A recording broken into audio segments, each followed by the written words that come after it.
Bom, então, colegas, né, professores, vamos iniciar a sessão dessa noite, dia 21 de setembro de 2021, no 5º simpósio integrado dos PGs da Unipampa Uruguaiana.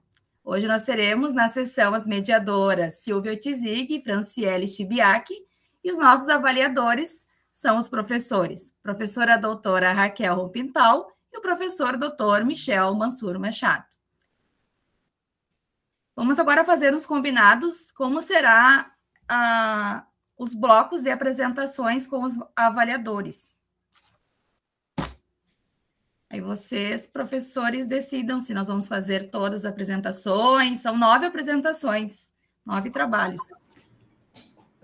Silvia, eu e a Raquel estávamos conversando antes aqui, e não necessariamente nós vamos fazer pergunta para todos. Então, caso a gente tenha alguma pergunta, a gente sinaliza com levantar a mão aqui no final da apresentação. Então, a princípio, a gente pode ir fazendo todas as apresentações. Se para o finalzinho tiver a nossa mão levantada, é porque a gente tem alguma perguntinha para fazer. Se não, a gente pode só continuar. Perfeito. Então, como eles não tiveram a disponibilização da ordem das apresentações, eu vou dizer a primeira apresentação e a segunda, que daí o próximo já está preparado, tá bem? Perfeito. Tá, então, nós vamos iniciar com a apresentação da Rosana Baques da Rosa, com o título do resumo Relatos de uma educadora frente aos desafios do ensino remoto numa escola pública periférica.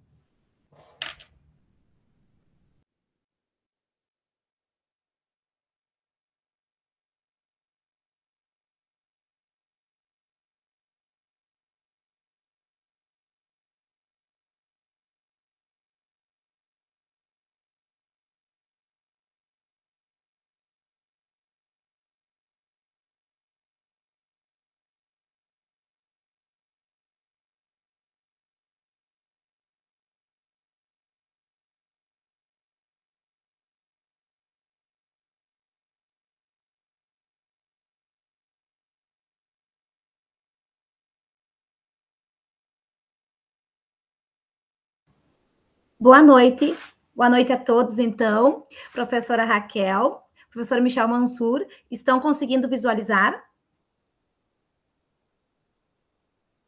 Sim, estamos. Bom, então, hoje estou aqui, né, para apresentar, então, no 5º Simpósio Integrados PPGs, relatos de uma educadora frente aos desafios do ensino remoto numa escola pública periférica.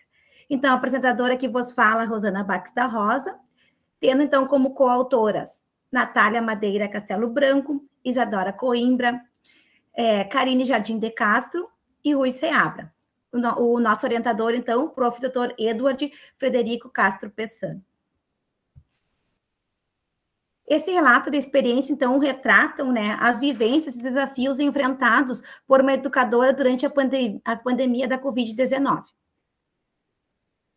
É de uma turma do 4º ano do ensino fundamental de uma escola pública localizada na periferia do município de Uruguaiana.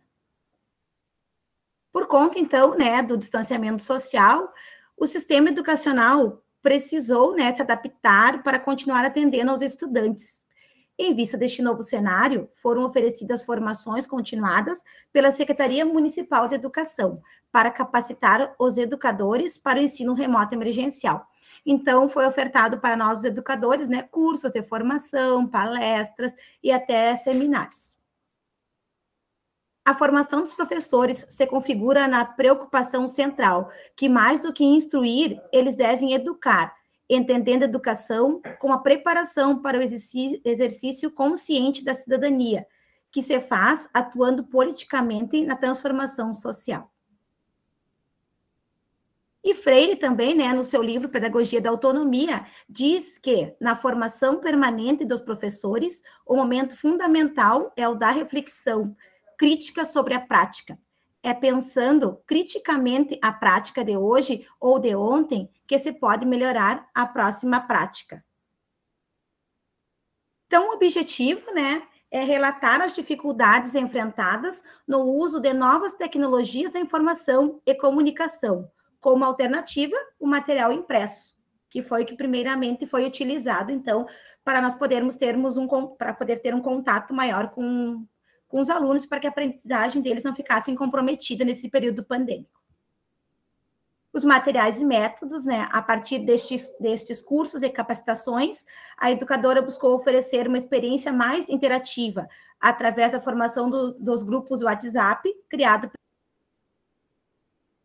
jogos, né, no WordWall, e atividades online pelo Google Forms, e também foi promovida uma hora do conto, né, e algumas atividades, então, para os alunos. Essas atividades estariam complementando os materiais impressos, que eram retirados pelas famílias dos estudantes todos os meses na escola. Por conta do agravamento da pandemia, houve a busca por outras formas de comunicação com os alunos, para que a professora, no caso, pudesse manter um contato e um vínculo maior com eles. Os resultados parciais, então, né, notou-se pouca participação nas atividades online, sendo que apenas 3 dos 24 alunos da turma puderam participar das atividades propostas no WhatsApp. Em virtude deste resultado, foi realizada uma busca ativa pela professora, através, então, do Messenger, do Facebook, né? A professora, ela tinha contato com alguns parentes, por estar há muito tempo já nessa escola, sabia que alguns alunos eram parentes, né? Da turma, eram parentes, alguns, e entrou em contato para saber, né, qual era a dificuldade de acesso desses alunos. Então, né, foi constatada a imensa dificuldade de acesso à internet pelos responsáveis e também pelos alunos. Muitos deles não têm aparelho individual com acesso à internet.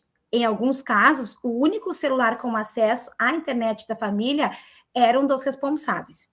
E como esses iam ao trabalho, isso impossibilitava, né, as crianças acessar os conteúdos disponibilizados no WhatsApp, tanto durante o horário das aulas, e também eles não disponibilizam os aparelhos para as crianças. As considerações finais. A partir dessa vivência, percebe-se os desafios dos estudantes de escolas públicas e periféricas enfrentados na pandemia. E isso reforça 2 grandes necessidades. A primeira, e talvez a mais urgente, seja pela criação de políticas públicas, as quais possibilitem um processo de recuperação educacional de longo prazo para essas crianças. E a segunda necessidade também está relacionada com a criação de políticas públicas para aumentar o acesso à internet dos estudantes mais vulneráveis, como forma e meio para a democratização da educação. Nós temos, então, que, segundo a BNCC, né, o Brasil, ao longo de sua história, naturalizou desigualdades educacionais em relação ao acesso à escola, à permanência dos estudantes e ao seu aprendizado. São amplamente conhecidas as enormes desigualdades entre os grupos de estudantes definidos por raça, sexo e condição socioeconômica de suas famílias. Diante desse quadro, ainda a BNCC fala, né, as discussões curriculares e didático-pedagógicas das secretarias de educação, o planejamento do trabalho anual das instituições escolares e as rotinas e os eventos do cotidiano escolar devem levar em consideração a necessidade de superação dessas desigualdades. Aqui nós temos as referências, os agradecimentos, então, né, ao CNPq, ao grupo de pesquisa Consciência, a CAPES, e também ao subgrupo de pesquisa, que é o Neurociência e Educação. Obrigada, então.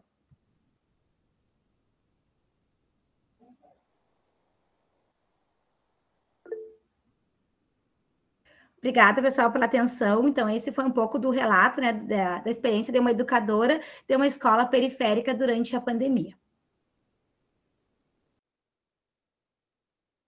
Pode falar, prof.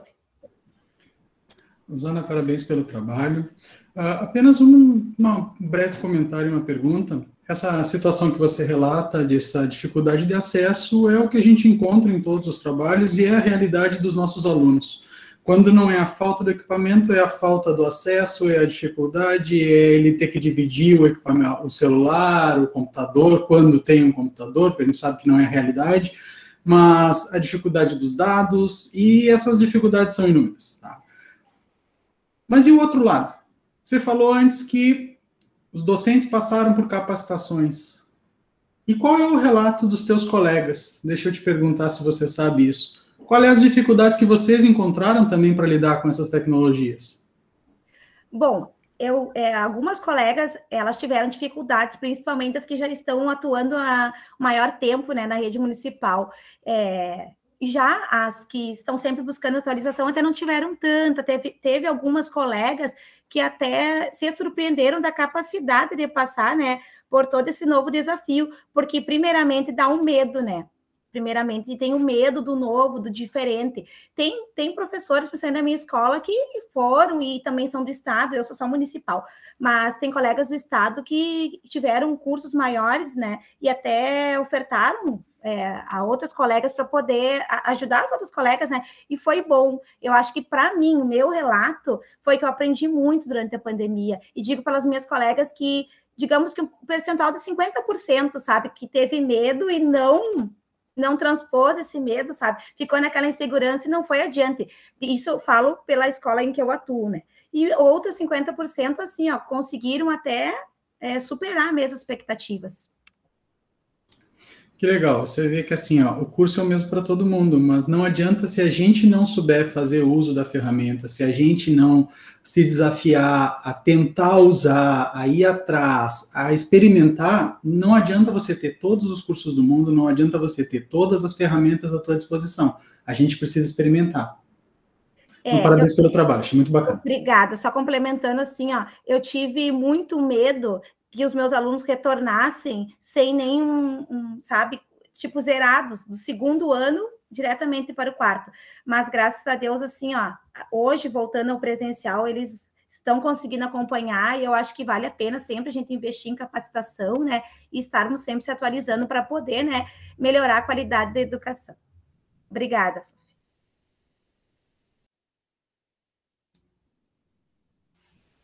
Bom, então vamos para a segunda apresentação do Lincoln Sona e prepara, então, a próxima apresentação, a Débora Velasque de Souza.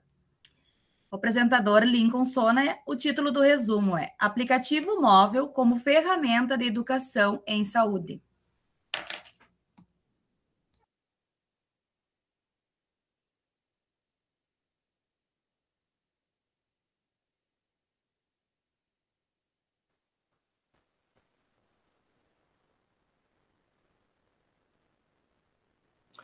Boa noite, então meu nome é Lincoln, eu sou discente da Universidade Federal do Pampa e vou apresentar este trabalho intitulado Aplicativo Móvel como Ferramenta de Educação em Saúde, que foi escrito com coautoria das docentes Ana Lupe, Sandra Ebling e Rita Evaldit, orientação e coorientação, respectivamente, dos docentes Rovana Bueno e Jefferson Bueno. Quão presentes a ciência e a tecnologia estão no nosso dia a dia?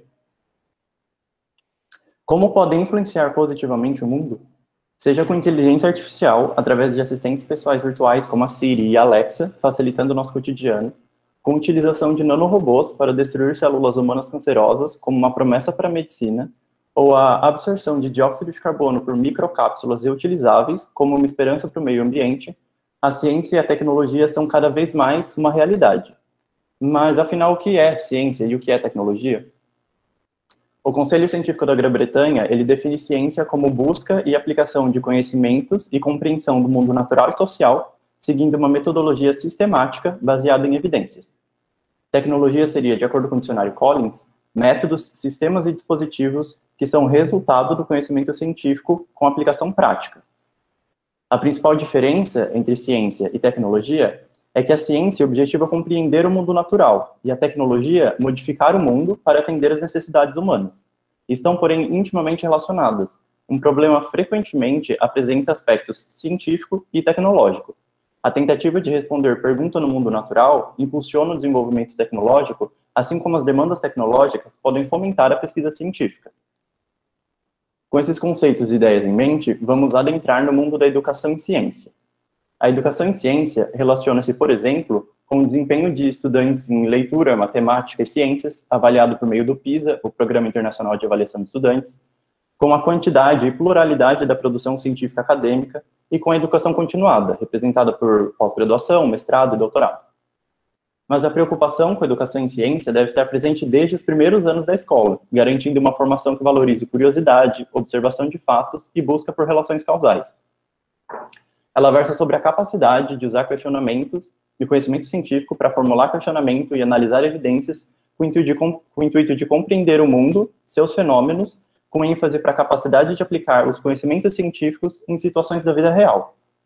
Uma pessoa cientificamente alfabetizada é capaz de conhecer e compreender conceitos e processos científicos, avaliar a qualidade da informação a partir de suas fontes e basear suas conclusões e argumentos em evidências.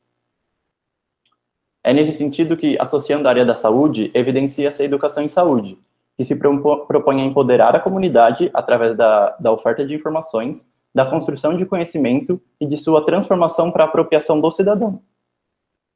Nesse contexto, este trabalho objetiva representar tecnologia em saúde por intermédio de um aplicativo de dispositivo móvel, como meio de educar em ciência ao educar em saúde. O aplicativo da saúde uruguaiana, o EPSAL, foi desenvolvido por docentes e discentes de medicina da Universidade Federal do Pampa, campus Uruguaiana, em linguagem de programação Java e disponibilizado gratuitamente para dispositivos Android. Suas informações foram adquiridas com profissionais que trabalham nos sistemas de saúde do município, revisadas pela Secretaria de Saúde, e também em fontes oficiais, como o Ministério da Saúde. Antes de prosseguir, eu gostaria de convidá-los a baixar o aplicativo para a gente ir vendo junto todos os menus. Para isso, você pode pegar o seu celular ou tablet e apontar ali para o código e baixar o aplicativo, ou também pode entrar na Google Play Store, colocar no campo de busca aplicativo da saúde uruguaiana, selecionar o aplicativo e clicar em instalar. Vou dar um tempinho para vocês.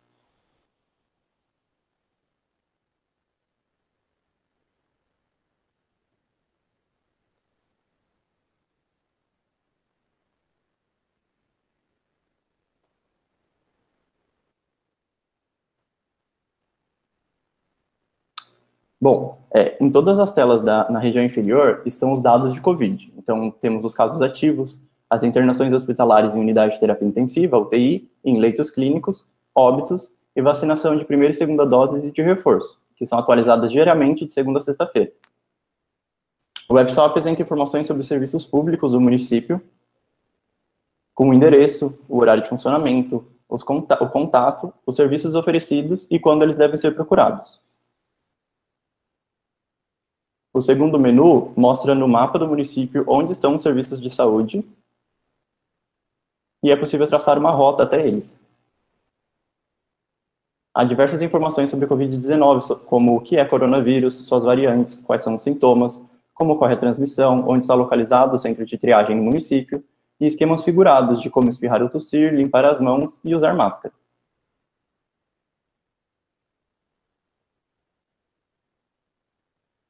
No menu sobre campanha de saúde, há informação sobre a vacinação contra a Covid-19, o HPV, o papilomavírus humano, H1N1, a gripe, combate à leishmaniose, a dengue e a AIDS, doação de sangue e campanhas mensais, como o Setembro Amarelo, com informações sobre doenças, prevenção, sintomas.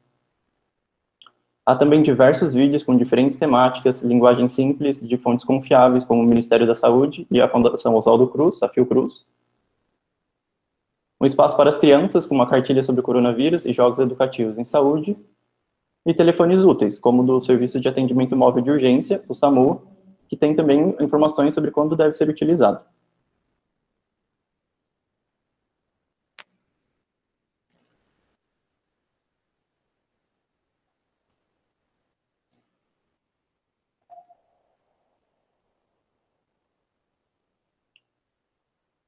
Bom, o EPSAL ele foi elaborado por uma equipe multiprofissional e interdisciplinar que colaborou para que o aplicativo seja compreensível a todos, com linguagem simples, explicações de termos técnicos, layout intuitivo, ícones representativos e gratuito para a população. Como um aplicativo móvel, ele possui a vantagem de conceder acesso à informação de modo remoto e imediato, sem limite de mobilidade e restrição à internet. Dessa forma, ele visa colaborar para o Sistema Único de Saúde e seu funcionamento, ao informar sobre os serviços de saúde oferecidos em Uruguaiana e quando devem ser procurados. Isso favorece para que a porta de entrada ao serviço seja através da atenção primária à saúde, cuja articulação com níveis mais elevados de complexidade dos serviços se expressa pelo sistema de referenciamento e contra-referenciamento. Também provê à população muitas informações de saúde confiáveis, sobre Covid-19, combate e prevenção de diversas doenças, vídeos e jogos de saúde, Ao obter conhecimento, o usuário pode atuar com maior autonomia em favor de sua saúde e de sua comunidade, atitudes consoantes à educação em saúde, além de estar preparado para lutar contra a desinformação, a propagação de notícias falsas e o desmonte da ciência. Condutas imprescindíveis em tempo de pandemia em que se solidificam dois grandes inimigos, a SARS-CoV-2 e as fake news. Obrigado a todas, todos e todos.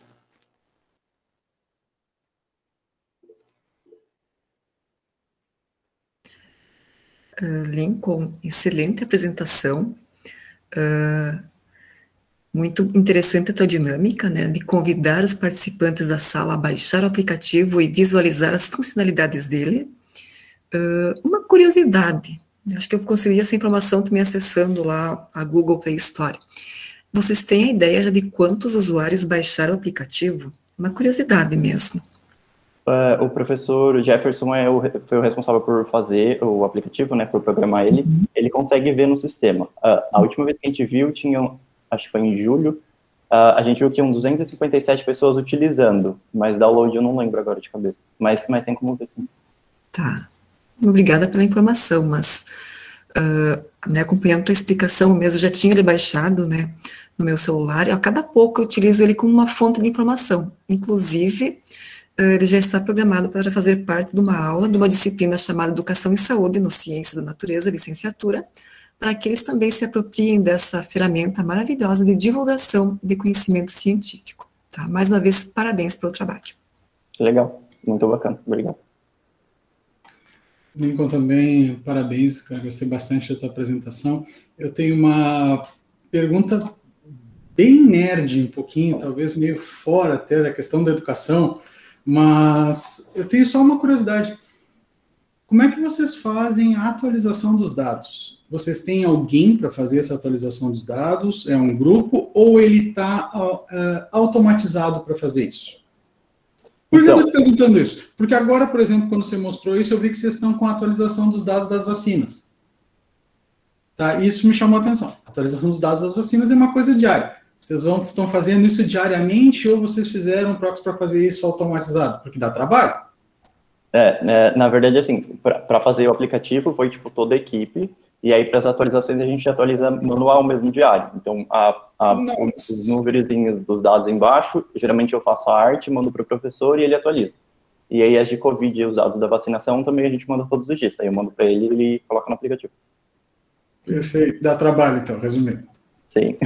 Graças, meu cara. Mas o aplicativo eu também conhecia já. Quando vocês estiveram no Ciência no Velho Oeste falando do aplicativo, o aplicativo é fantástico. Obrigado.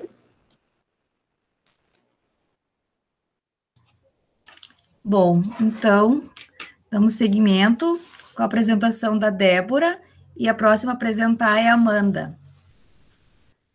A apresentação agora da autora Débora Velasquez de Souza, com o título do resumo: Relato de experiência, a docência compartilhada em um componente curricular do curso de licenciatura em Ciências da Natureza.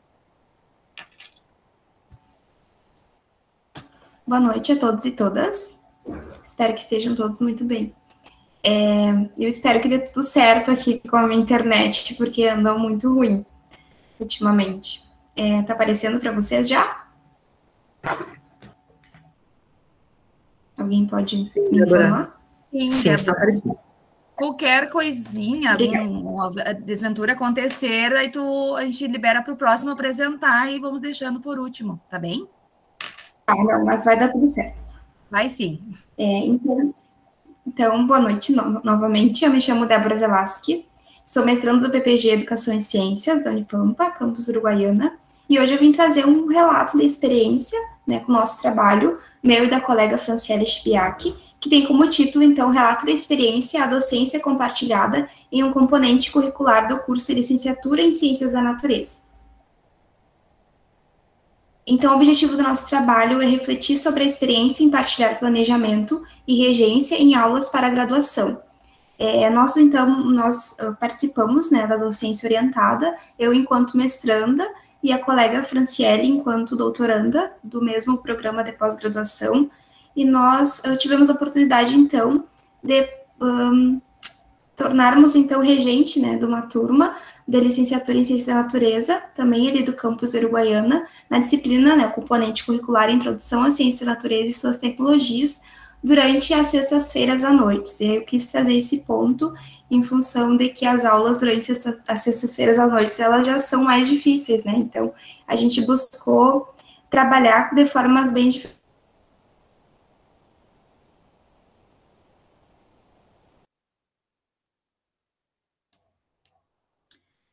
Travou a internet da Débora.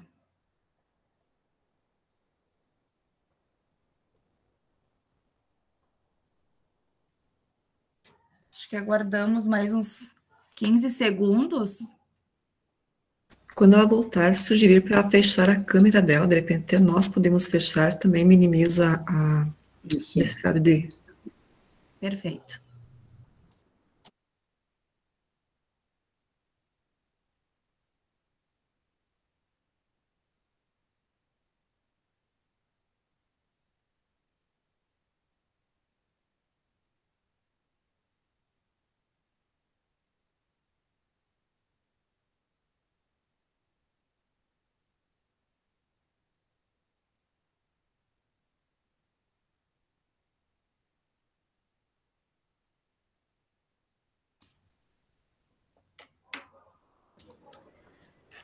Bom, como a Débora saiu, então a gente dá continuidade com a apresentação da Amanda. Acho que ela voltou. Eu estava sentindo que isso ia acontecer. Débora, a professora Raquel deu uma sugestão. Pode dar sequência na próxima trabalho. Não, a gente vai dar eu não sei nem que parte. Vamos no início, tu não começou. A sugestão, nós vamos para as câmeras. Isso. Nada, vocês não viram nada que eu falei. Não. No início, não somente. Tu não quer dar sequência para outra pessoa? Pode ser, pode sim. Tentar, Débora, se quiser tentar mais uma vez, pode tentar. A gente fecha as câmeras e pode deixar a tua fechada também, que aí com as câmeras fechadas pode ser que funcione. Tá bem. Ai, sempre comigo. Nossa, eu tô chocada que vocês não ouviram nada, mas enfim, eu vou voltar aqui. Eu trouxe, então, um relato da experiência, né? Que tem como título Relato da Experiência da Docência Compartilhada em um componente curricular do curso de Licenciatura em Ciências da Natureza. Né? As autoras eu, Débora Velasque, a colega Franciele Chibiac, e a orientação é do professor Dr. Ailton Jesus Dinati. Então, nosso objetivo, então, no trabalho é refletir sobre a experiência em partilhar planejamento e regência em aulas para graduação, em uma turma de licenciatura em Ciência da Natureza da Unipampa, campus Uruguaiana, né, no componente curricular de Introdução à Ciência da Natureza e suas tecnologias. E as aulas eram ministradas nas noites de sextas-feiras. E eu trouxe esse ponto em função de que as sextas-feiras à noite, né, bem provável que sejam mais difíceis de trabalhar as aulas, né, em função de ser o final da semana e de o professor ter que tentar sempre diversificar para que os alunos conseguissem realmente ficar junto com a gente, interagir de uma forma bem diversificada. Então, as nossas atividades, né, eu sou formada em biologia e a colega em ciências, então a gente buscou unir as nossas experiências para que a gente conseguisse produzir as nossas aulas juntos com... Com licença, tu não irás apresentar os slides? Está sem apresentação. Eu não sei se tu decidiu não apresentar os slides. Então. Esquecesse? Não, é que caiu de certo. Caiu. Eu acho que é melhor tu dar sequência, então. Nossa Senhora, caiu tudo. Pode ser. Quem sabe tu toma uma água, te calma e consiga. Tá, então, a próxima apresentação é da Amanda Zanesco Crivellaro. E a próxima a apresentar é a Andressa dos Santos Mendes.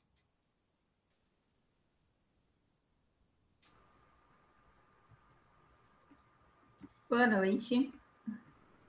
Tá, então, é Amanda, agora Zanesco Crivellaro. O título do resumo: Desafios e possibilidades do ensino remoto no ensino superior.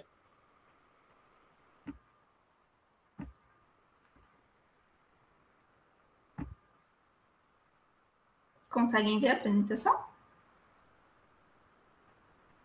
Sim. Bom, então eu me chamo Amanda e eu estou aqui para apresentar um trabalho desenvolvido juntamente com os colegas Aline da Silva, Fernando Cunha e Andréia Salgueiro. E como orientador, então, a gente teve o professor Vanderlei Fomer e a Kellen Rocha como a nossa co-orientadora. O trabalho ele é intitulado de Desafios e Possibilidades do Ensino Remoto no Ensino Superior. Bom, primeiramente, é importante salientar, então, que o ensino remoto ele faz parte do ensino superior já há algum tempo, e desses cursos EAD, até mesmo os ensinos híbridos, onde parte do ensino ele é feito através das plataformas digitais. Diferente do EAD, é importante salientar que o ensino remoto ele precisa ter as aulas de forma síncrona, né? E que com a possibilidade do aluno ele possa estar interagindo com o professor no momento da exposição da aula. Além disso, as disciplinas do ensino remoto, elas foram planejadas para ocorrer de uma forma presencial e com questionamento dos alunos no decorrer das aulas, o que precisou, de certa forma, que ela passe a ser diferenciada no ensino remoto. E com o avanço da pandemia, então, o ensino digital ele passou a ser a forma mais utilizada pelos estudantes para que eles não ficassem atrasados nos estudos, né? E com isso, novos problemas, então, eles surgiram. Os professores, além dos estudantes, eles tiveram um curto período de tempo para estar se adaptando a essas novas tecnologias. Assim, se fez necessário, então, estar conhecendo as percepções dos acadêmicos e dos professores do ensino superior sobre essas experiências no ensino remoto, de modo que as mudanças, elas são importantes na prática do ensino e nos processos de aprendizagem, e tivemos, então, como objetivo estar relatando a vivência desses acadêmicos e dos professores numa disciplina do componente curricular do curso de licenciatura em Ciências da Natureza. Bom, o trabalho ele teve um cunho descritivo narrativo e ele foi realizado por 2 pós-graduandas durante as aulas do curso de Ciências da Natureza. Ao longo dessas 2 aulas, então, foram realizadas, ao longo dessas aulas foram realizadas discussões sobre o tema e no final os alunos eles responderam uma autoavaliação sobre a perspectiva deles e os desafios encontrados durante o ensino remoto, durante a realização dessas atividades. Durante a disciplina, além disso, foi feita atividades que puderam ser realizadas em grupo, como ferramentas como o WhatsApp, por exemplo, e também no Google Meet, que os alunos eles puderam se reunir para estar discutindo alguma atividade que foi proposta, mas também teve atividades que foram propostas na plataforma do Moodle, e aí alguns alunos, eles relataram que tiveram mais dificuldade com essa outra plataforma, provavelmente por eles não terem tanto conhecimento, não ser tão utilizado. Bom, como os resultados, então, desses questionamentos que foram levantados, a gente obteve que, apesar dos acadêmicos eles estarem passando grande parte do dia deles no universo tecnológico e das plataformas utilizadas durante o ensino remoto, alguns deles tiveram muitas dificuldades para estar lidando com as plataformas que foram utilizadas durante as aulas. Em uma das atividades, por exemplo, um aluno eles foram convidados para estar descrevendo e mostrando as vantagens do ensino remoto, como a gente pode ver nessa imagem aqui embaixo. E então teve a possibilidade de eles estarem agregando esses conhecimentos de forma no futuro deles, como uma das vantagens do ensino remoto. Os alunos eles captam o que eles estão aprendendo agora e essas ferramentas sendo utilizadas para estar utilizando no futuro. Além disso, foi bastante perceptível que no início das aulas, muitos alunos eles se mostraram tímidos e com medo de falar, ou até mesmo com medo de ter chacota dos colegas ao estar falando alguma coisa que, porventura, pudesse ser errado. Mas como isso foi sendo trabalhado no decorrer das aulas, no final da disciplina, a participação dos alunos aumentou bastante e eles participaram muito mais das discussões em sala de aula. Além disso, foi perceptível que pela necessidade de uma mudança abrupta, né, rápida no ensino do presencial para o ensino remoto que a gente passou a ter, os acadêmicos e os docentes eles não tiveram muito tempo para estar se adaptando. Então, muitas vezes, eles não tinham estrutura, desde, como o colega apresentou no primeiro trabalho, desde uma internet que não tem uma velocidade boa, ou então um equipamento que dê conta da demanda estudantil e ainda assim um local dentro da residência para que eles pudessem estar acompanhando, né, as atividades síncronas. E muitos deles também relataram que as distrações dentro de casa e a própria demanda familiar, ela dificultou bastante o aluno de estar se concentrando nas aulas e nas atividades a serem desenvolvidas. Então, também foi notado que essas aulas muito extensas, elas acabavam dificultando e dispersando a atenção do aluno. Então, conforme o decorrer da aula, foram sentindo a turma, começou a ser... o período da aula foi diminuído e os alunos eles começaram a ter um rendimento muito maior, mesmo porque os alunos eles já passam a maior parte do tempo da aula na frente de tela, de computador, de celular, e aí na hora de fazer as atividades também, e a maior parte deles tem o lazer também, que é na frente de uma tela, então acaba sendo muito cansativo para eles. Então, diante do que foi exposto até aqui, e apesar de ser um momento muito delicado do que a gente está vivendo, o ensino remoto ele aproximou os docentes do contexto em que os acadêmicos estão inseridos, porque os docentes eles tiveram que mudar totalmente a metodologia que era utilizada para que ficasse acessível para o aluno, e então, assim como a carga horária que também foi diminuída e novas formas de avaliação também começaram a surgir a partir desse momento. Apesar dos desafios, então, e das dificuldades e limitações que o ensino remoto trouxe, ela é uma ferramenta que pode ser complementar ao ensino presencial futuramente, se soubermos como aplicar ela. Então, de forma que os alunos eles vão conseguir ter uma familiarização anteriormente com essas tecnologias, para que eles não cheguem no momento e fiquem perdidos, como foi comentado com o Moodle, né, que alguns alunos eles tiveram alguma dificuldade para estar participando. E, por fim, eu gostaria de dizer, então, que com a pandemia ela veio para mostrar que mudanças na educação, ela é possível e que, sobretudo, essas novas tecnologias digitais, elas vêm para nos auxiliar, se a gente souber utilizar ela. Bom, muito obrigada pelo espaço por estar compartilhando esse trabalho com vocês e estou aberta a dúvidas e sugestões.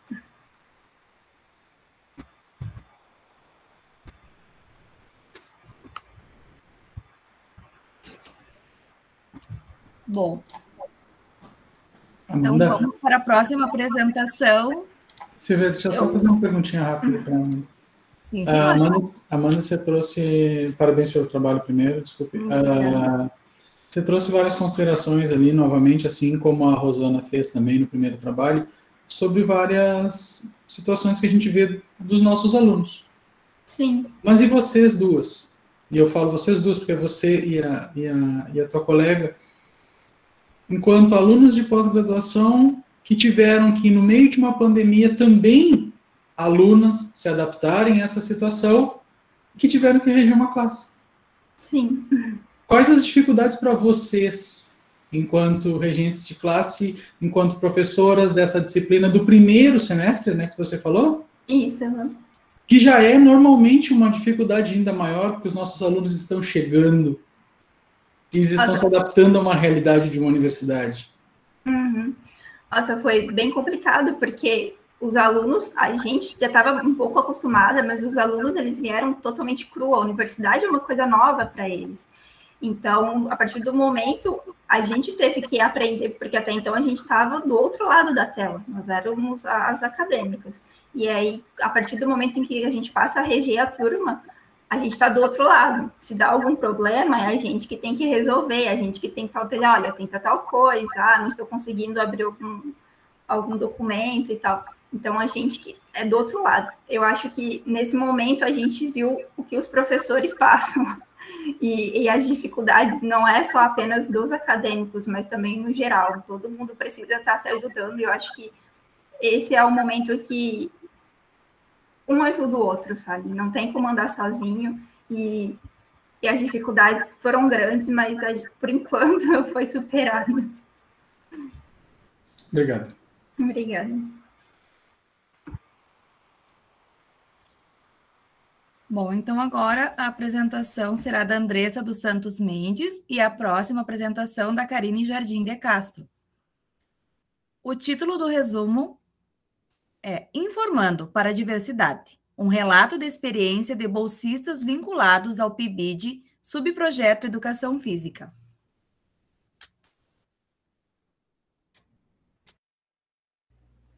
Bom, boa noite.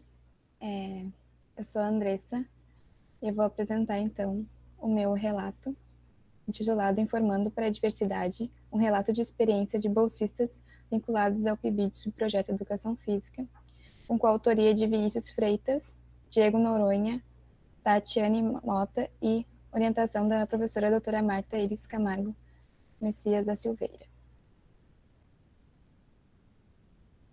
Bom, em alinhamento, né, com as leis 10.639 de 2003 e 11.645 de 2008, que estabelecem as diretrizes de ensino e tornaram obrigatório o ensino da história e cultura afro-brasileira e indígena em escolas de educação básica, buscando desenvolver ações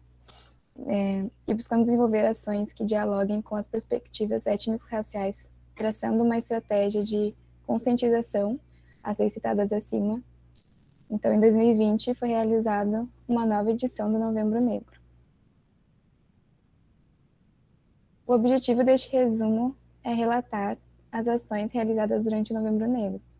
Trata-se de um relato de experiências a respeito das atividades desenvolvidas pelo subprojeto PIBID, em colaboração com o NEAB e Mãe Fausta, ambos vinculados à Unipampa. Com todas as questões envolvendo a pandemia, o PIBID ainda não estava atuando nas escolas, e então foi pensada uma maneira de trabalhar o Novembro Negro de forma remota, mas ao mesmo tempo que fosse acessível. A partir daí surgiu a ideia da temática ser trabalhada através das redes sociais do PIBID. Dessa forma, foi organizado um cronograma de postagens que seriam feitas ao longo do mês, e os PIBIDianos foram divididos em grupos de 5 pessoas, onde cada grupo de PIBIDianos ficaria responsável por uma semana de postagens. O objetivo era que cada grupo criasse e elaborasse pelo menos um post por dia durante aquela semana. As postagens incluíam dicas e atividades para serem realizadas durante as aulas de educação física, atividades como jogos e brincadeiras de origem africana, dicas de livros, documentários e filmes, e alguns posts com frases de autores negros. A primeira semana começou com a apresentação do subprojeto e publicações indicando que ao longo do mês haveriam posts dessa temática. Também teve posts contando sobre o histórico de atividades do Novembro Negro, de edições passadas, e a importância, né, das leis 10.639 e 11.645. A segunda semana teve como objetivo publicar dicas de livros, filmes e documentários a respeito da temática. A terceira já foi dedicada a atividades que poderiam ser trabalhadas dentro da educação física, em séries de educação infantil e anos iniciais do fundamental. Nessa semana também teve um post exclusivamente dedicado ao significado e importância do dia 20 de novembro. Nós encerramos o cronograma na quarta e última semana com dicas de atividades para ser trabalhadas na educação física, dentro do ensino dos anos finais do ensino fundamental e também do ensino médio, e uma publicação marcando o encerramento do Novembro Negro. E como citei anteriormente, durante todo o cronograma de postagens, tiveram publicações, intercalando as postagens, publicações com frases de autores negros.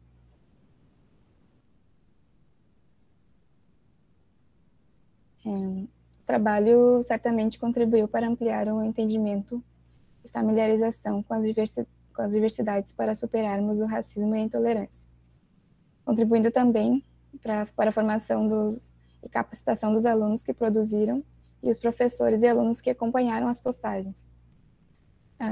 O grande desafio dessa edição do Novembro Negro, além de todas as dificuldades que teve pela pandemia, foi facilitar a transmissão dos conteúdos por meio das redes sociais, de forma que as mensagens fossem acessíveis e de fácil compreensão. As atividades do Novembro Negro ressaltaram a importância de inserir as temáticas históricas e culturais afro-brasileiras nas escolas, reafirmando a posição social de negros e negras. Ao final das atividades, tivemos a certeza de que os conteúdos foram enriquecedores, tanto para o público quanto para os PIBidianos envolvidos. Eu vou encerrar com um dos posts que foi realizado durante esse mês. Resistimos nas salas de aula, resistimos em nossos empregos, resistimos em nossa arte e nossa música.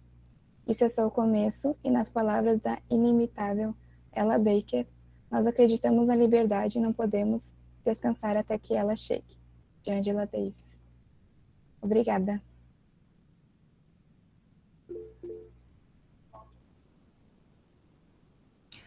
Andressa, parabéns pela apresentação do trabalho. Michel, passei à tua frente, tá? Bem interessante o trabalho, né? Principalmente pelo fato de utilizar as redes sociais como uma forma de divulgar e realizar todo o trabalho que, em geral, era feito presencialmente no Novembro Negro, né?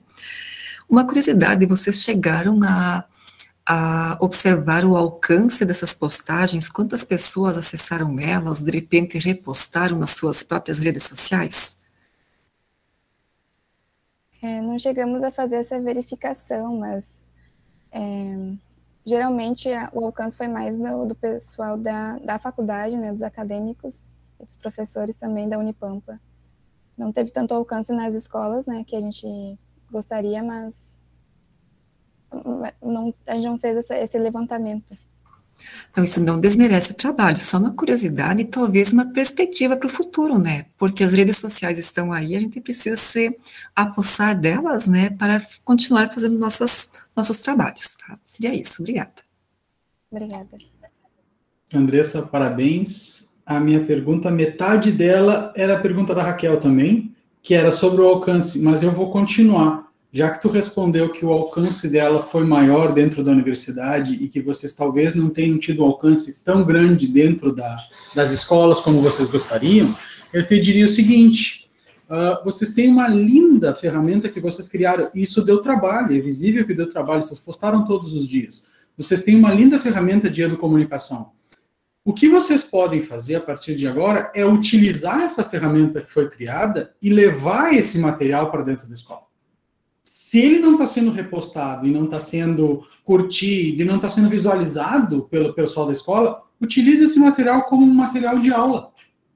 Isso pode ser levado, vocês criaram ele aqui, leva esse material para dentro da escola para usar como material para trabalhar durante a aula. Um material que foi desenvolvido por vocês. Então, eu com certeza concordo com o que a Raquel falou, não desmerece o trabalho. Talvez não tenha sido a forma como vocês imaginaram, que simplesmente criar, jogar na rede e ele fosse se espalhar. Mas ele pode ser trabalhado a partir de agora. Então, acho que tem um grande mérito que vocês fizeram, sim. Parabéns, Andressa. Obrigada.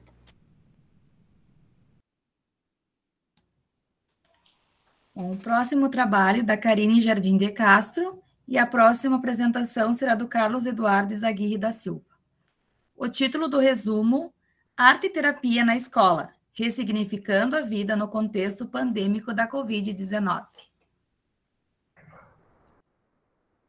Só compartilhar aqui. Estão verificando? Sim.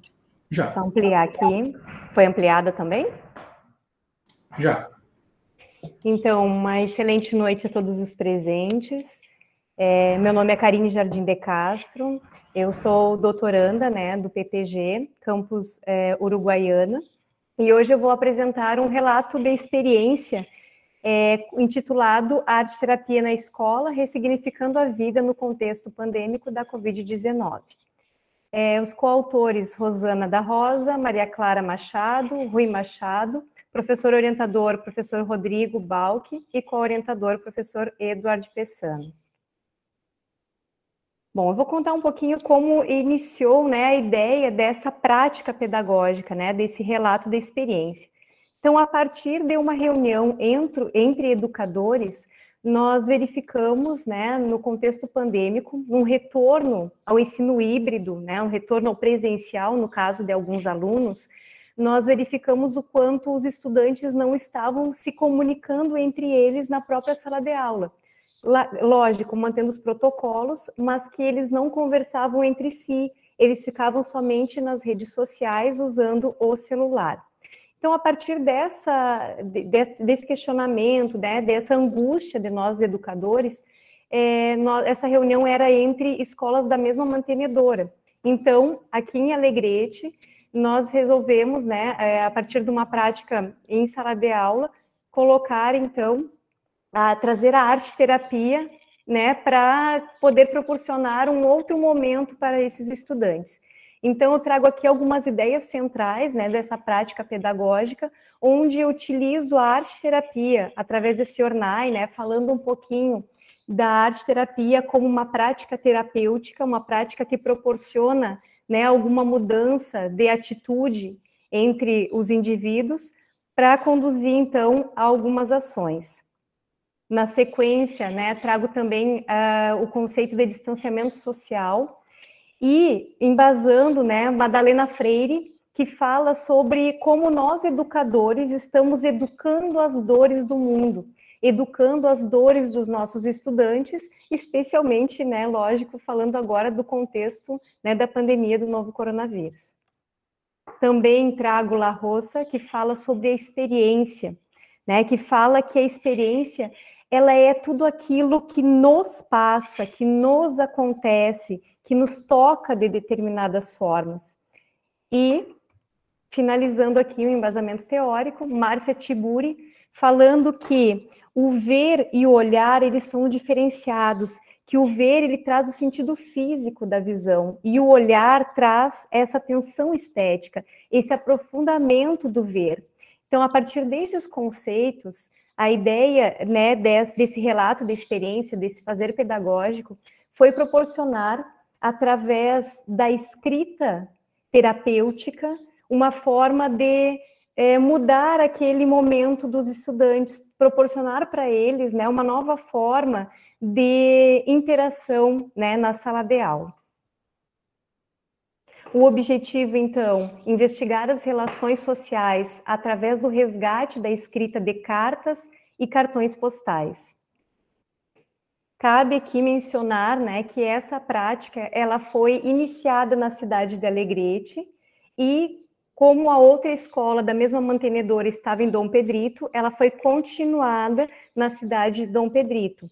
Essa prática envolveu cerca de 110 estudantes da primeira e segunda série do ensino médio, onde eles acabaram se relacionando da forma que eu vou contar agora, com turmas equivalentes. Também é importante falar que essa prática ela foi desenvolvida entre os meses de junho a agosto de 2021.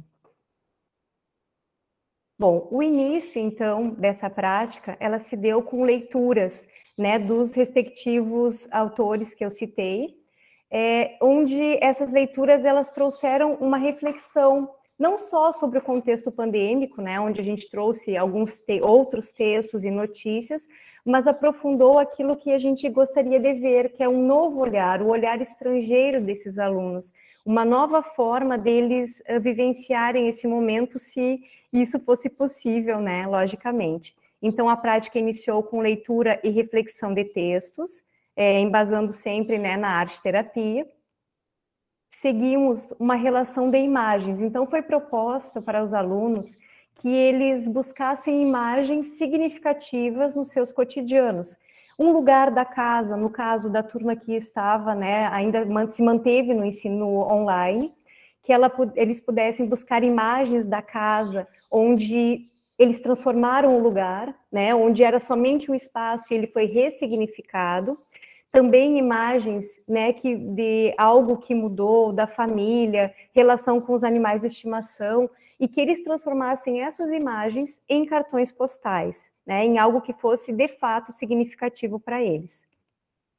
Seguindo, então, a escrita terapêutica. Então, os alunos, eles fizeram, né, relatos das suas vivências, o que mudou com a chegada da pandemia na vida deles, que estratégias eles estavam utilizando para sair daquele momento de sofrimento psíquico, E essas escritas, elas foram transformadas em cartas e junto com os cartões postais criados por eles, foram enviados à cidade de Dom Pedrito. Sem remetente, né, porque lá nessa escola a professora, então, entregou para os alunos equivalentes a cada série. Na sequência, os alunos de Dom Pedrito, recebendo as cartinhas e agora com remetentes, fizeram os mesmos procedimentos que os estudantes alegretenses e reencaminharam cartas a eles. Né? A gente teve aí todo um percurso, né, que foi o envio, seguindo logicamente, é importante deixar claro que seguimos todos os protocolos, o tempo necessário, né, para que não tivessem o contato com a carta, foi borrifado o álcool, né, por todos esses materiais aí, e eles puderam vivenciar aquilo que para nós é um resgate, né, o resgate da escrita, o resgate do processo de enviar ao correio, né, e a expectativa mesmo do recebimento. Como resultados parciais, então, nós temos a valorização das relações, né, onde os alunos puderam compreender que, neste momento, eles mesmos identificaram o quanto eles intensificaram as relações com a família, com os amigos, apesar do distanciamento social. Também houve integração entre as turmas, né, apesar de cidades diferentes. E uma promoção, né, de cuidado à saúde mental. Então, nós trouxemos essa atenção lá de uma angústia dos profissionais, né, que perpassou os estudantes e chegamos a essa condução dessa prática. É importante dizer que no final, né, depois do recebimento das cartas, houve um encontro entre as turmas através do Google Meet, né? Então eles puderam no final disso tudo reconhecer quem eles estavam se comunicando por cartas. Aqui um pouquinho, né, das imagens das cartas que eles receberam, que eles enviaram. Falta 2 minutos, Karine. Ok. E as considerações finais, então, né, é a retomada da importância da arte-terapia, né, no contexto educacional, e o quanto essas práticas pedagógicas, elas podem conduzir, né, à melhora das relações intrapessoais, interpessoais, melhora no ambiente de convívio, e o quanto essas práticas podem, né, interligar e mudar todo esse contexto. As referências, muito obrigada.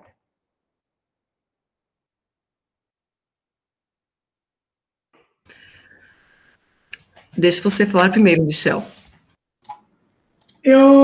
Karine, eu só vou dizer que eu não vou fazer pergunta, eu só vou dizer que eu achei o máximo o seu trabalho.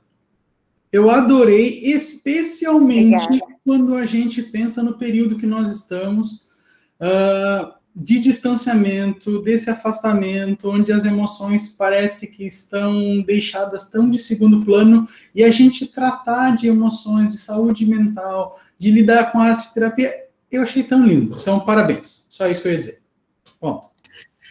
E recorrer a um velho hábito, né? Nem tão velho assim, porque eu lembro que quando eu estava no ensino médio, não faz tanto tempo assim, eu me correspondia com uma amiga que se mudou de cidade, e era um momento também de terapia, de conversar com alguém, sem contar que era um tempo não tão imediato quanto no tempo dos WhatsApp. Tu tinha que ir no correio, postar a carta tinha que chegar lá, ela tinha que ler, pensar, escrever, mandar a carta de volta. Então, parece que essa questão, até a relação do tempo para vivenciar as relações, foi retomada com o trabalho de vocês. Muito lindo, parabéns mesmo. Obrigada, professores. Agora irá fazer a apresentação Carlos Eduardo, e o próximo é o Claudir Júnior Guerin. Então, Carlos Eduardo Izaguirre da Silva, o título do resumo é Evolução Histórica do Ensino Fundamental até o formato atual. Tá bom, boa noite a todos. Tá, vou colocar para apresentar aqui.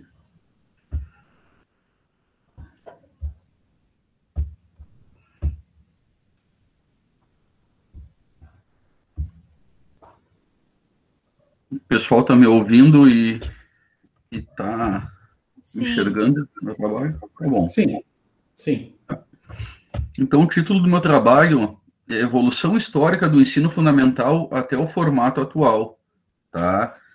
Esse trabalho, ele é oriundo de um dos eixos da minha dissertação, tá? A qual eu pesquiso sobre os anos iniciais do ensino fundamental. Então, tem como apresentador Carlos Eduardo Aguirre da Silva, como coautor o Ismael Jung Sanchotene, e orientadora a professora Suzane Graup.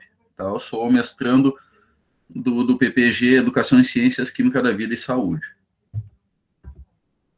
Então, introdução ao tema, nos últimos 80 anos foi possível perceber uma expansão significativa da oportunidade de acesso e permanência no sistema escolar para amplas as camadas da população. Inclusive, vários estudos e relatos trazem que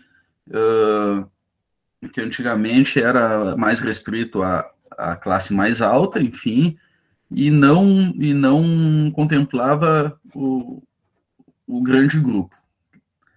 Então, fazendo com que no final do século XX o ensino fundamental, então, ele se tornasse obrigatório e estivesse praticamente universalizado no que diz respeito ao acesso a ele. Então, qual foi o objetivo do trabalho? Foi analisar a evolução histórica do ensino fundamental no Brasil. Da metodologia, foi uma pesquisa documental com abordagem qualitativa, realizada por meio da legislação disponível para livre consulta na internet. A coleta e análise dos dados foram realizadas durante o segundo semestre de 2020. Localizou-se todos os documentos que poderiam compor a pesquisa e que estivessem disponíveis para download, organizados conforme as análises de conteúdo. Então, os resultados. Os documentos analisados foram as Constituições Federais de 34, 37, 46 e 88, a Lei Orgânica do Ensino Primário de 1946, as Leis de Diretrizes e Bases de 61, 71 e a de 96, que é atual e vigente, e a Lei 11.274, que alterou a duração do ensino fundamental de 8 para 9 anos de 2006. Então, como resultados, conforme a Constituição Federal de 34, o ensino fundamental era organizado em 4 anos, conhecido como ensino primário. Durante muito tempo, foi o único grau de ensino que a maioria da população tinha acesso. Em 46, a Lei Orgânica do Ensino Primário dividiu em 2 categorias, que era o ensino primário fundamental, destinado às crianças de 7 a 12 anos, e o ensino primário supletivo, destinados aos adolescentes e adultos. Lá em 61, foi sancionada a Lei de Diretrizes e Bases, a qual previa que o ensino primário seria ministrado no mínimo em 4 séries anuais, a partir dos 7 anos de idade. Para os que iniciassem depois dessa idade, eram inseridos em classes especiais ou cursos supletivos. Em 71, a nova Lei de Diretrizes e Bases organizou o ensino em 1º e 2º graus, no qual o 1º grau correspondia ao ensino primário e tinha a duração de 8 anos. E desde 1996, a Lei de Diretrizes e Bases, que se encontra em vigor, organiza a educação básica, obrigatória e gratuita, dos 4 aos 17 anos de idade, nos seguintes níveis escolares, que é educação infantil, ensino fundamental e ensino médio.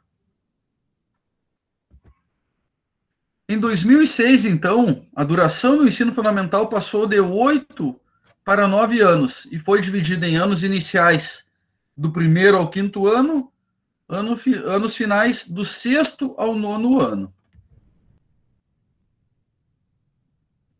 E como considerações finais, foi possível concluir que, ao longo dos anos, o ensino fundamental foi aumentando gradativamente. Ou seja, ele era 4, passou a ter 9 anos de duração. E essa modificação acabou constituindo numa necessidade da adaptação às mudanças ocorridas na sociedade. Obrigado.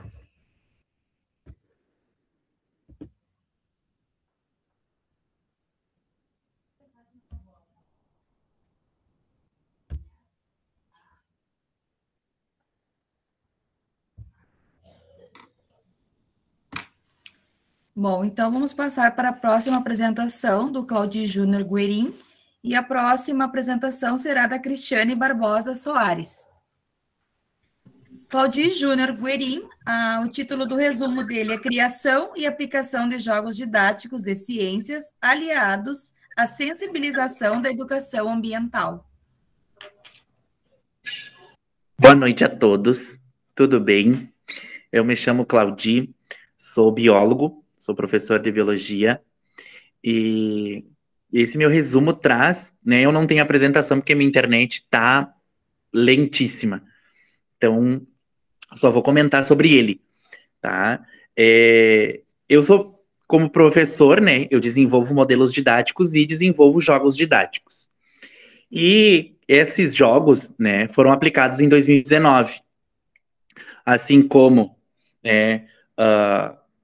a trilha do corpo humano, foi desenvolvido o jogo, foi aplicado o jogo, né, das matas ciliares, foi aplicado o jogo, né, do corpo humano, como eu já falei, e também, né, os alunos, né, foi pesquisado na escola em si, né, o que os alunos estavam esperando de cada conteúdo, né, o que eles queriam de cada conteúdo, o que eles não estavam entendendo de cada conteúdo. Eles têm uma dificuldade, né, para cada conteúdo, para cada disciplina, cada assunto, cada disciplina, principalmente genética, corpo humano, sistemas.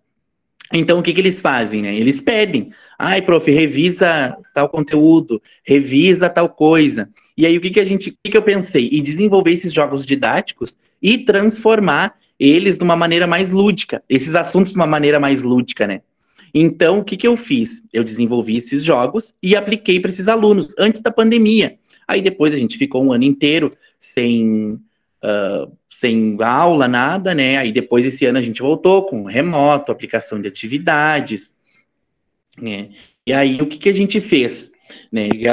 Aí eu tive a ideia de escrever esse resumo para, né, mostrar o trabalho que foi desenvolvido nessa escola. E depois eu apliquei para esses alunos, né, um questionário para saber deles o que eles gostaram dessa atividade, né? O que eles esperavam dessa atividade.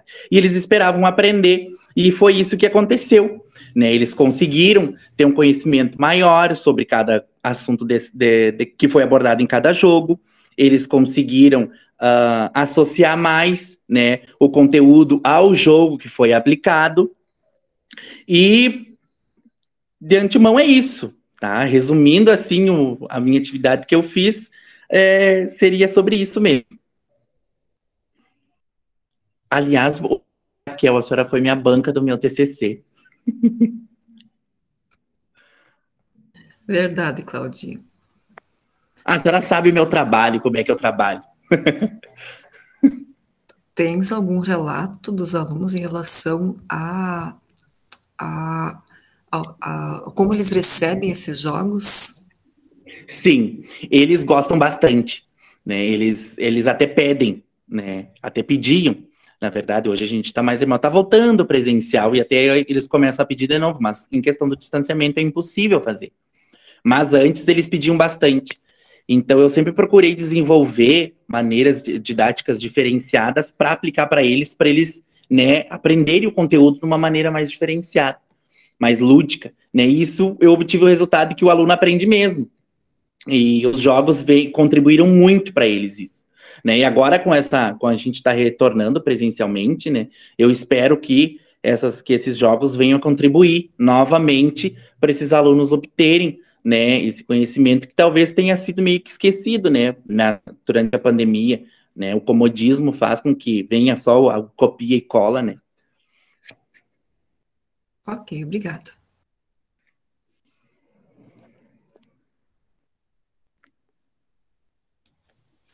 Bom, então vamos para a apresentação da Cristiane Barbosa Soares e em seguida retornaremos à apresentação da Débora Velasque de Souza.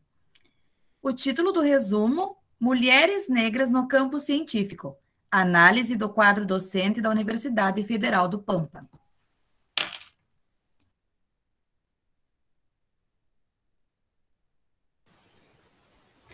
Boa noite a todas, a todos e a todes. Conseguem me ouvir bem? Sim, Cristiane. Sim, só um pouquinho que eu vou ligar minha câmera. Ok.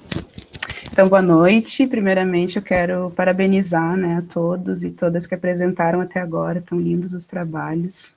Bastante inspiração também, né? Eu sou professora, então, da educação básica, sou estudante neste programa, no PPG Educação em Ciências, Química da Vida e Saúde, e trago hoje para compartilhar com vocês um recorte, né, da minha pesquisa de mestrado, também que foi defendida, né, em 2020, neste programa também. Eu sou também pesquisadora do grupo de pesquisa Tuna. Então, meu título, como a colega já falou, Mulheres Negras na Ciência, Mulheres Negras no Campo Científico, análise do quadro de docente da Universidade Federal do Pampa. Teve orientação da professora doutora Fabiane Ferreira da Silva. Como falei, eu vou trazer um pouquinho, né, dos resultados da minha pesquisa, da minha dissertação neste programa, que foi intitulado Interseccionalidade de Gênero e Raça na Docência do Ensino Superior, Representatividade, Visibilidade e Resistência. Essa dissertação, essa pesquisa, ela teve como objetivo investigar a presença e a participação das mulheres negras no campo científico, a partir, né, do quadro docente da Universidade Federal do Pampa. Lembrando, né, que a Unipampa é composta por 10 campi, então todos os campos foram investigados. Inicialmente, é importante, né, a gente reconhecer alguns rastros históricos, esses rastros que compõem e que inscrevem a educação brasileira. Essa educação brasileira é eminentemente branca e masculina. E por que a gente fala isso, né? Os rastros históricos, eles já nos dizem. É uma educação, ela inicia, né, formalmente, destinada a homens brancos de classes nobres. As mulheres brancas, elas tinham direito, sim, ao ensino elementar, mas com práticas voltadas ao cuidado do lar e da família, e também nem todas essas mulheres, só aquelas que estavam, né, em classes, localizadas em classes economicamente nobres da sociedade daquela época. A partir daí, né, a gente precisa olhar também com criticidade esse período histórico, porque a população negra não tinha direito à educação. Aquelas pessoas negras que tinham direito à educação, elas tinham direito de ser alfabetizadas sob a autorização, né, do seu dono, entre aspas, daquela época.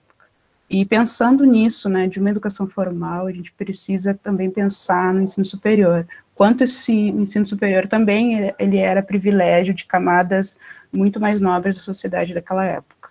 E a gente também pensa, dentro desses rastros, né, que nos mostram a história, existe um decreto de 1881 que faz uma revolução para a época na educação, e esse decreto, ele permite a matrícula das mulheres no ensino superior. No entanto, ele não as capacita, né, para concorrer às vagas do ensino superior, com os homens que tinham uma educação diferentemente, né, do que as mulheres, já que a educação delas eram voltadas para as práticas do lar e da família. Então, a partir desse decreto, não houve grandes mudanças. Só nas décadas de 60 e 70, as mulheres tiveram mais chances para concorrer e ingressar, né, no ensino superior, bem como o colega anteriormente falou dessa LDB de 1961. Então, como que se constitui, né, o campo científico a partir de todo esse cenário, desses rastros históricos, né, a partir da invisibilidade da mulher na educação? Poucas delas ingressam no ensino superior, já que as maiores chances, né, delas ingressarem foi somente nas décadas de 60 e 70. Esse discurso que veio constituindo historicamente, né, a ciência e o campo científico é quase que exclusivamente masculino. A gente precisa entender que é quase que exclusivamente porque algumas mulheres estavam no ensino superior, ingressas no campo científico. No entanto, elas não tinham voz e não eram visíveis, né, as suas pesquisas e nem elas mesmas. Então, problematizando, né, todo esse cenário, vem a crítica feminista à ciência, que vai apresentar alguns elementos que são necessários para o fazer científico, para pensar ciência, e que até hoje, né, a gente também se embasa na crítica feminista à ciência para entender que a ciência não é neutra, que vários outros elementos e marcadores também constituem a ciência, assim como constituem os sujeitos. A partir, então, né, desse cenário, dessa problematização desse cenário elitista, branco e masculino que constitui a ciência, a partir da crítica feminista, a gente começa a ter um aumento na escolaridade dessas mulheres. Comparado, né, a 450 anos de exclusão, há uma revolução a partir desse aumento de escolaridade. No entanto, a gente percebe que essas mudanças, elas não impactam os outros campos, e nem as dinâmicas sociais existentes. E quais são as problemáticas, né, desse contexto, desse cenário, dessa inscrição que constitui a ciência? A representação, primeiramente, que assim nós construímos, né, uma representação de cientista no imaginário social, essa associada a uma prática experimental e uma imagem de um homem branco com uma inteligência inatingível. Essas representações, né, legitimadas, criam uma visão estereotipada de cientista, e colabora para uma legitimação de uma ciência não acessível a todas as classes, a todas as raças, a todos os povos, e uma ciência não acessível, neutra, que vai ditar regras, que vai escrever verdades absolutas, e que tem como cientista um único tipo de sujeito, não fazendo os outros sujeitos se enxergarem dentro desse campo. E o que isso significa, né? Quais são os significados que leem para nós? Significa que a categoria de mulheres, negras e não negras, também homens, indígenas, trans, ficam de fora dessa base científica que estrutura a ciência. A partir disso, então, a partir de todos esses rastros históricos, a gente percebe que houve lá uma revolução, né, com a matrícula de mulheres, com o aumento da escolaridade, e atualmente os dados do IBGE de 2018, que é um dos últimos, né, que infelizmente a gente não tem dados tão recentes mais, desde 2016, a gente percebe que as mulheres, elas estudam mais que os homens atualmente, tanto no ensino médio, a gente tem taxa de frequência escolar superior das mulheres, e a taxa também no ensino superior dessa faixa etária de 25 anos ou mais, as mulheres predominam em maioria, atualmente. No entanto, articulando, né, esses marcadores, a importância, né, de articular esses marcadores para nossos olhares, para ler esses dados, a gente percebe que no ensino superior, dentro dessa população com 25 anos ou mais, as mulheres negras, elas ainda se encontram em uma infinita minoria, infelizmente, dentro, né, dessa população de 25 anos ou mais que frequenta o ensino superior, comparado às mulheres brancas. E quando passamos, né, a ler esses dados docentes, para os docentes de nível da educação básica, do ensino superior, percebemos que na educação básica existe 80% das docentes são mulheres. Já quando passamos a ler esses dados para a docência de ensino superior, 45% somente, há 45% de mulheres. Perpassando, né, por gênero e raça, dentro dos docentes do ensino superior, nós percebemos que mais de 80% desse quadro é branco, e entre eles 14% são professores e professoras negras e negros. E quando a gente olha para os dados lá na pós-graduação, a gente percebe que as professoras, doutoras negras não chegam a 1%. Tudo isso, pesquisa do IBGE, do nosso censo, né. A partir daí, nós precisamos entender agora a importância, né? Tem 2 minutos faltando. Tá bem, obrigada. A importância do olhar interseccional para nossas pesquisas, esses caminhos, então, investigativo, nós perpassamos, né, pela presença dessas mulheres negras no campo científico, dentro da Universidade Federal do Pampa, como cenário da articulação, e com isso eu utilizo a etnografia, tomando por base também a interseccionalidade como ferramenta analítica. A partir daí, então, nós observamos o dado, o perfil docente da Unipampa em gênero e raça. O levantamento nos mostra, então, que foi realizado no ano de 2018, que 922 docentes no quadro docente da Unipampa. Desse quadro, 95% desse quadro docente é branco. E o que esses dados nos dizem, né?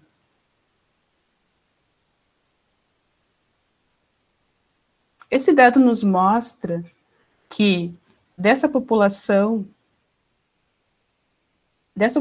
majoritariamente branca, dentro do quadro docente da Unipampa, a gente ainda existe, né, esse espaço acadêmico constituído hegemonicamente branco, masculino nem tanto, porque vocês percebem, né, que articulando gênero e raça a gente tem algumas diferenças, e esse indicativo ainda de 95% desse quadro docente branco nos indica, né, o quanto a gente ainda tem problemas, tem dificuldades para romper com essas desigualdades raciais dentro do nosso espaço acadêmico, e também isso tange, né, o confinamento racial que ainda persiste dentro do nosso campo acadêmico. A partir daí, então, a gente passa, né, a analisar os editais de ingresso do docente da nossa universidade. Foram analisados 20, na verdade mais que isso, né, 97 editais, esses 97 editais de 2013, e considerando o período da lei, né, da lei de cotas, 2014 a 2018, nós tivemos 74 editais analisados.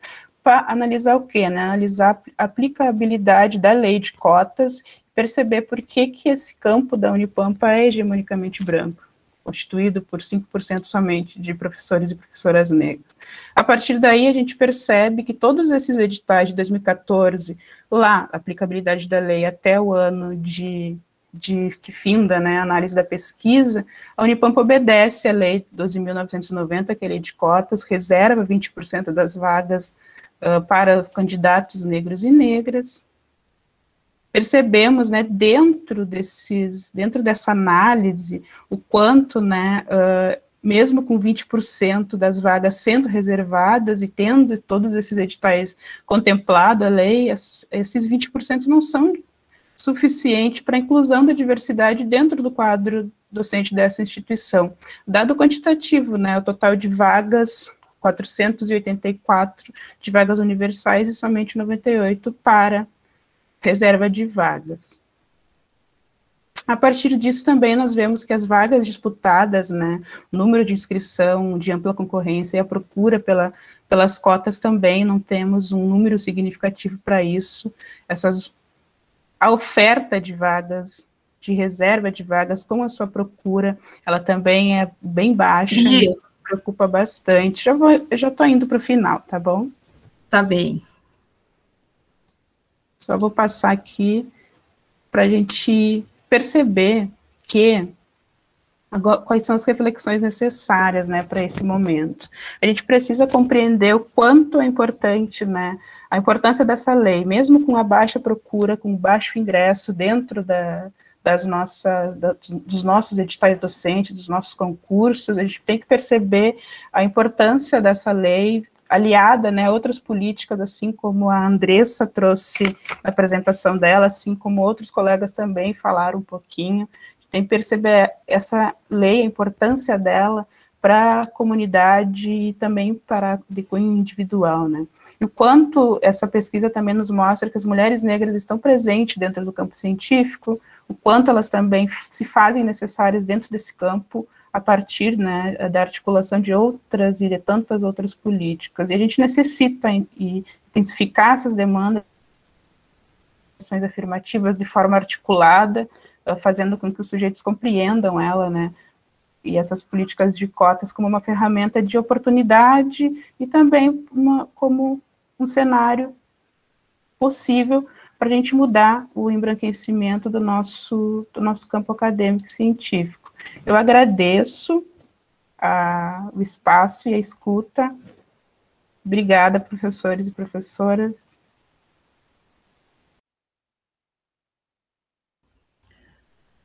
Muito interessante o trabalho, né? Talvez muitos dados para trazer em 10 minutos, né, Cristiane? Mas são dados interessantes para a gente possa refletir. Você sabe, Cristiane, que tem um trabalho bem parecido com o seu, só que um outro olhar, feito na UFPEL uns 2 anos atrás. Tá? É um aluno que hoje está no doutorado trabalhando comigo aqui no PPG de Educação também, só que ele fez um levantamento de professores negros, em geral, homens e mulheres, ao longo da história, não só perguntando para esses professores as referências de cada um. Quantos professores negros você teve na tua formação? Se eu te perguntar isso para ti hoje, quantos professores negros você teve? Você sabe contar? Sei. A gente sabe o número e os nomes, né? Pois é, mas aí a gente para e pensa assim, né? Quantos professores eu tive? Poxa, eu estou no mestrado, no doutorado, vocês que estão nessa sala, a gente teve o quê? 40, 50 professores até hoje? Dá para contar em menos de uma mão, né? Quantos foram os nossos professores negros? E aí, quando você para e pensa, as tuas referências enquanto professor negro, quantas são? Para você, mulher negra, quem são as tuas referências? Vão ser as tuas referências, né? E a importância dentro da pesquisa que você faz. E eu concordo com a Raquel. É muito dado, talvez, para trazer em 10 minutos, mas é uma pesquisa certamente importante. Sim, com certeza. E a gente, como professora, já fala bastante, né? Qual é o nome do seu aluno que está aqui? William Machado. William Machado. Vou entrar em contato. Obrigada.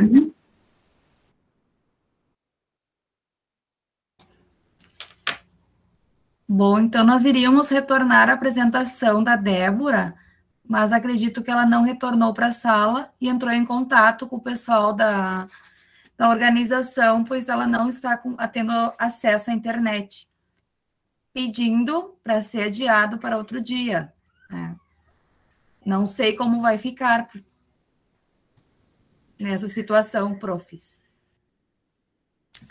Bom, o pessoal da organização certamente vai ver com ela depois ali como é que vai ficar. Talvez dê para encaixá-la em outra sala, talvez não. A gente tem 2 salas ainda na sexta, né? E mais uma na amanhã. Talvez dê para encaixar em alguma sala. Pois não, Cristiane?